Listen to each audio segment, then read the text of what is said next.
The floor shook before the sound even reached me, and by the time I understood what was happening, my guards were already gone.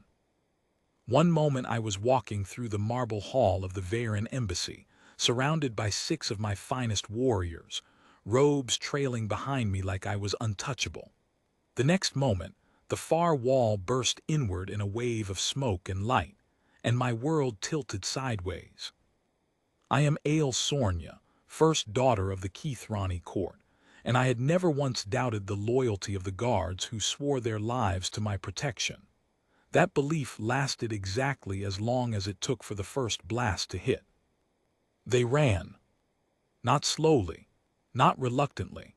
They turned and sprinted for the exits without a single glance back, their ceremonial armor flashing under the emergency lights as they vanished down the corridor. I stood there, alone, ears ringing, smoke curling around my ankles, and I understood with a cold, sinking certainty that no one was coming back for me. Except one person did. He came from the side entrance, boots pounding against the marble, rifle already raised, shouting my name like he had known me for years instead of 11 days. Ronan Blake, the human soldier assigned to my outer detail. The one my own guards had joked about behind his back, calling him decoration, calling him unnecessary, calling him soft because his species was new to the stars and still, in their eyes, unproven. He reached me just as the second wave of attackers stormed through the broken wall, and he didn't hesitate. Not for a second. He grabbed my arm, pulled me behind an overturned pillar, and put his own body between me and the open hall like it was the only decision in the universe worth making. "Stay down," he said, voice steady despite the chaos around us. "I've got you." I did not understand those words then. Not really. On my world, a guard's duty is measured against the odds. If the odds turn against the guard withdraws because losing a warrior over one life is considered wasteful. It is not cowardice to my people. It is arithmetic. My own guards had simply done the math and decided I was not worth the risk. Ronan Blake did not do math. He did not calculate anything. He simply stayed. The attackers advanced through the smoke, their weapons scanning the ruined hall, searching for me specifically. I could hear them calling out, coordinating, closing in from 2 directions. Ronan pressed his back against the pillar, breathing hard, eyes sharp despite the sweat on his brow. "How many guards did you have?" he asked. "6, I whispered. "And where are they now?" I didn't answer. I didn't need to. He nodded once, like the answer confirmed something he already suspected, and then he peered around the edge of the pillar and fired 2 precise shots that sent one of the attackers stumbling back into cover. "Okay," he said, ducking back down. "New plan. We move to the east corridor. There's a service exit near the old archive room. If we can reach it, we can get you out through the lower levels." "You know this building." I studied the layout before my first shift, figured it might matter someday. He almost smiled, though his eyes never stopped scanning for danger. "Guess today's the day." We moved together low and fast, while blaster fire cracked against the walls behind us. Every step felt impossible, my legs shaking, my breath ragged. But Ronan kept a firm hand on my shoulder, guiding me, shielding me, never once looking like a man who thought he might not survive this. At the mouth of the east corridor, 3 more attackers appeared, cutting off our path. Ronan pushed me behind a support column and stepped forward alone, weapon raised, voice hard as durasteel. "Not today," he said, and opened fire. I watched in stunned silence as he moved through the corridor like he had rehearsed this moment 1,000 times, weaving between cover, drawing their attention away from me, forcing them to focus on him instead. He took a hit to the shoulder, staggered, and kept moving. He took another graze along his side, and still he did not fall back. He did not run. He advanced. It should not have been possible. One human, untrained by my people's standards, unaugmented, unbonded to any warrior lineage, standing against 3 armed attackers without a flicker of hesitation. And yet there he was, driving them back step by step, buying me time with nothing but stubbornness and will. "Ale, move now," he shouted, and I obeyed without thinking, sprinting past the fight toward the archive room while he covered my path. We reached the service exit together, breathless, smoke stinging our eyes. Ronan slammed his palm against the emergency release, and the door hissed open, revealing a narrow maintenance stairwell leading down into the lower levels of the embassy. "Go," he said. "I'll hold them here." "No," the word left me before I even understood why I said it. "You are not staying behind." He looked at me then, really looked at me, and for a moment the chaos around us seemed to fade. "I'm not letting them reach you. That's the job." "It is not a job worth dying for," I said, echoing the words my own culture had taught me since birth. My guards understood this. You should too.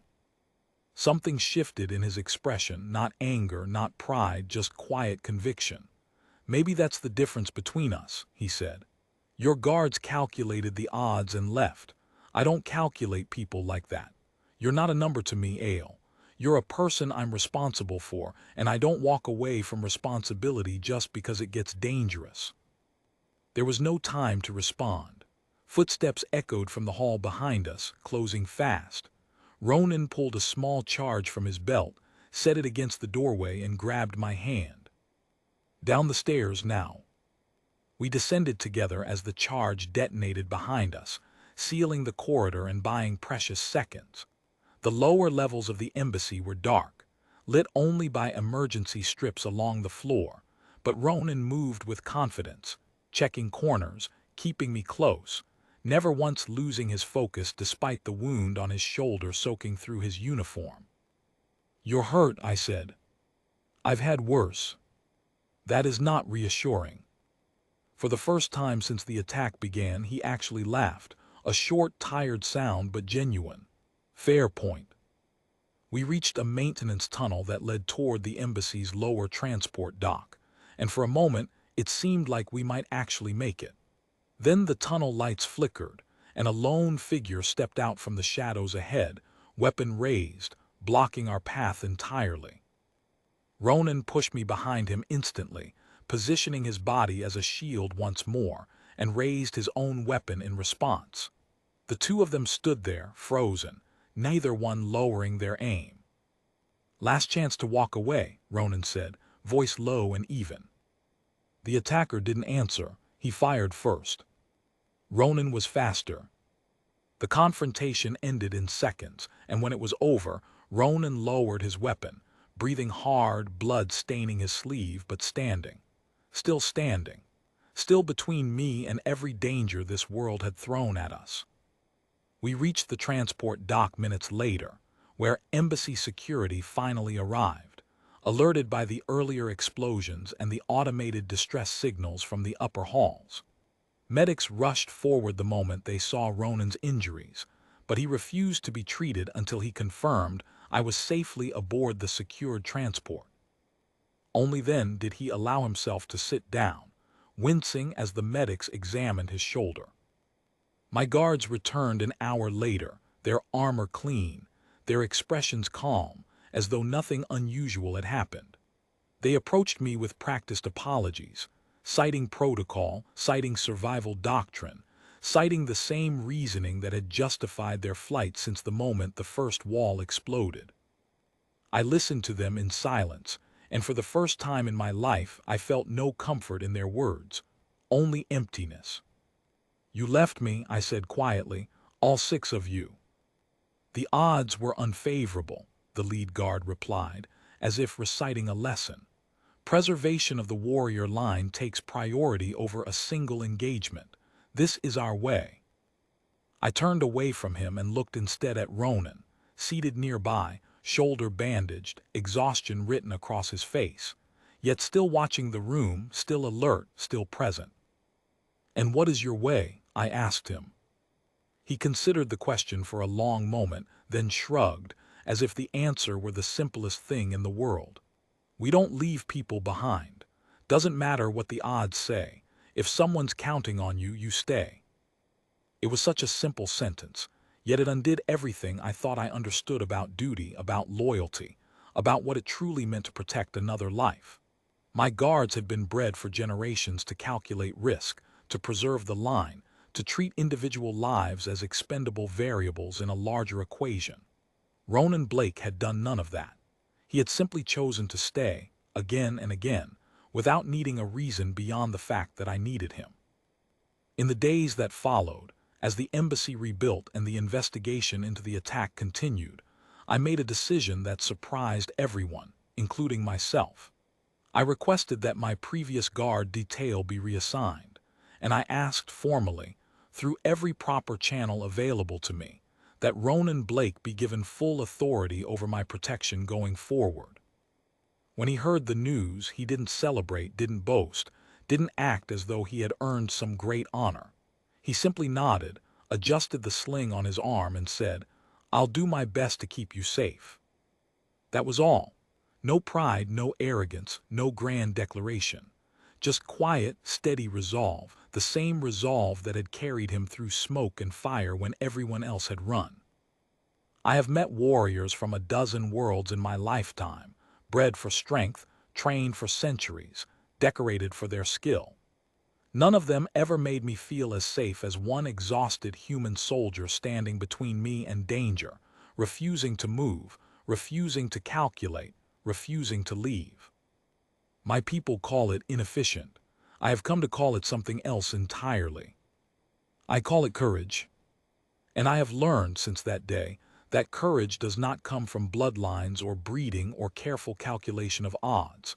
It comes from a choice, made freely, made again and again, every single time it matters most.